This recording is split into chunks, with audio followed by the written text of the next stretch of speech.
தமிழ் நண்பர்களுக்கு வணக்கம். இன்னைக்கு இந்த வீடியோவில் சுவையான பாஸ்தா எப்படி செய்யறது அப்படின்னு பார்க்கலாம். இது செய்யறதுக்கு தேவையான பொருட்கள், பாஸ்தா நான் 1/2 கிலோ எடுத்திருக்கேன். இந்த 1/2 கிலோவுக்கு தேவையான பொருட்கள், ஒரு பெரிய சைஸ் கேரட்டை இந்த மாதிரி சின்ன சின்னதாக கட் பண்ணி எடுத்துக்கோங்க. 3 தக்காளி எடுத்துக்கோங்க, இந்த மாதிரி சின்ன சின்னதாக கட் பண்ணிக்கோங்க. 2 பெரிய வெங்காயத்தையும் இந்த மாதிரி சின்ன சின்னதாக கட் பண்ணி எடுத்துக்கோங்க. ஒரு கைப்பிடி பச்சை பட்டாணி எடுத்துக்கோங்க. உங்களுக்கு இன்னும் என்ன காயெல்லாம் போடணும்னு ஆசையாக இருந்தாலும் நீங்கள் இது கூட சேர்த்துக்கலாம். இப்போ 1 லிட்டர் தண்ணி எடுத்துக்கோங்க. அதில் அந்த பாஸ்தாவுக்கு தேவையான அளவுக்கு உப்பு போட்டுக்கோங்க. கூடவே 2 ஸ்பூன் கடலை எண்ணெய் விட்டுக்கோங்க.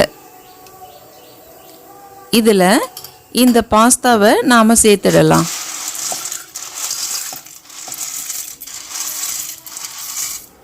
இதை இப்போ ஒரு 10 நிமிஷம் நம்ம கொதிக்க விடலாம். 10 நிமிஷத்துக்கு அப்புறம் பார்த்திங்கன்னா இப்படி நல்லா மேலே கொதிச்சு வரும்.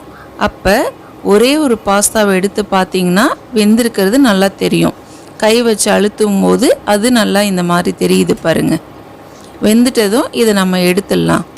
இப்போ ஒரு வடிகட்டியில் போட்டு தண்ணியெல்லாம் வடிகட்டி எடுத்துடலாம். இதில் மேலே 2 டம்ளர் பச்சை தண்ணியை விடணும். அப்போ தான் ஒன்று ஒட்டிக்காமல் நல்லா வரும்.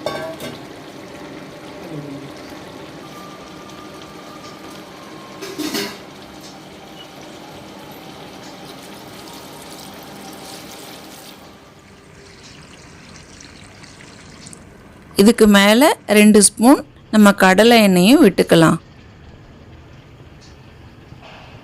இப்போ ஒரு வாணலில் ஒரு 4 ஸ்பூன் அளவுக்கு கடலை எண்ணெய் விட்டுக்கோங்க. எண்ணெய் நல்லா சூடானதுக்கு அப்புறமா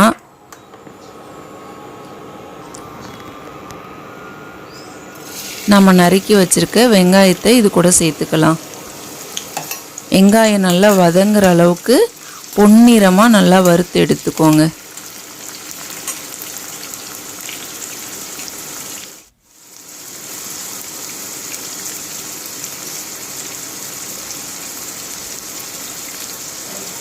இப்போ வெங்காயம் நமக்கு நல்லா வதங்கி சுருண்டு வந்துடுச்சு.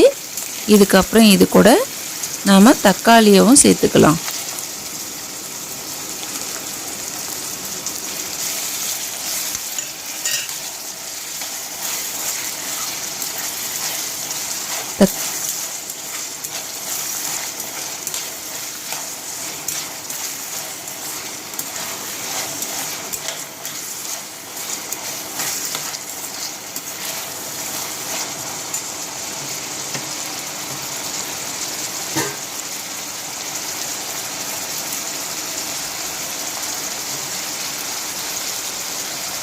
இதில் கொஞ்சம் நம்ம உப்பு சேர்த்துக்கலாம்.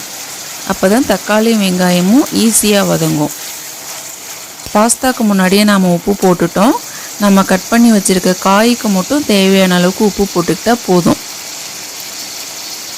இப்போ தக்காளி நல்லா சுருண்டு வருது பாருங்கள்.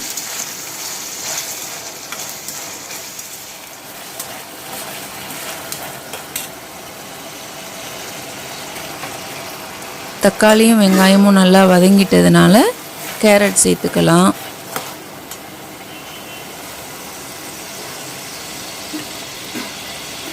பட்டாணியும் சேர்த்துக்கலாம். இது கூட நீங்கள் குடமிளகா சேர்க்கலாம், பீன்ஸ் சேர்க்கலாம்.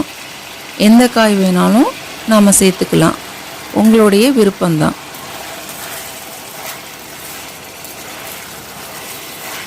இதை ஒரு 1 நிமிஷம் போல் நல்லா வதக்கிக்கலாம்.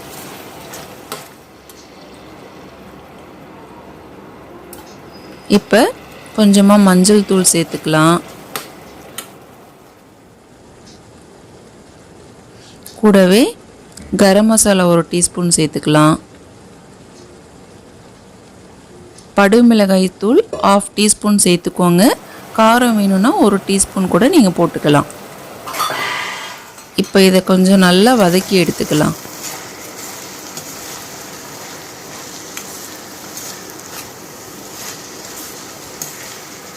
ஒரு நிமிஷம் போல் வதக்குனிங்கன்னா போதும்.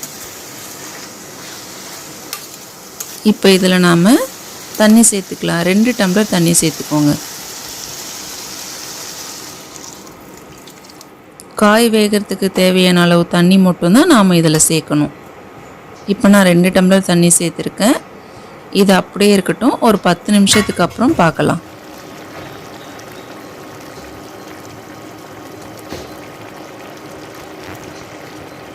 இப்போ 10 நிமிஷம் ஆயிடுச்சு. தண்ணி நல்லா சுண்டி இருக்கு பாருங்கள்.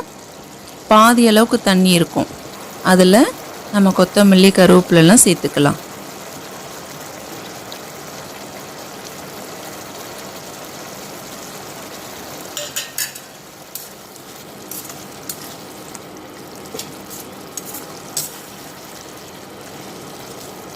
ஒரு அரை நிமிஷத்துக்கு அப்புறம் இந்த தண்ணி இன்னும் கொஞ்சம் நல்லாவே சுருண்டு இருக்கும். இப்போ நாம் எடுத்து வச்சிருக்க பாஸ்தாவை இது கூட சேர்த்துக்கலாம்.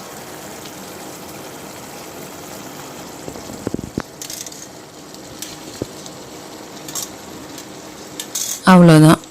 இதை நாம் நல்லா கிண்டி விட்டோம்னா போதும்.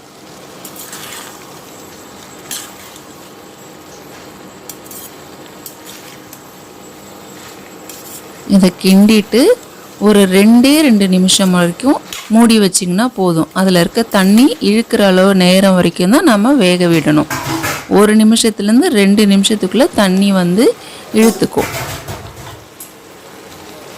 அவ்வளோதான். இப்போ பார்த்திங்கன்னா அடியில் தண்ணியே இல்லை பாருங்கள். நல்லா பொலன்னு வந்துடுச்சு பாருங்கள். அவ்வளோதான். சுவையான பாஸ்தா சாப்பிட்றதுக்கு ரெடி. நீங்களும் இதை உங்கள் வீட்டில் செஞ்சு பாருங்கள். ரொம்ப நல்லாயிருக்கும். உங்களுக்கு இந்த வீடியோ பிடிச்சிருந்ததுன்னா என்னுடைய ஜிகேஎஸ் சமையல் சேனலை சப்ஸ்கிரைப் பண்ணிக்கோங்க.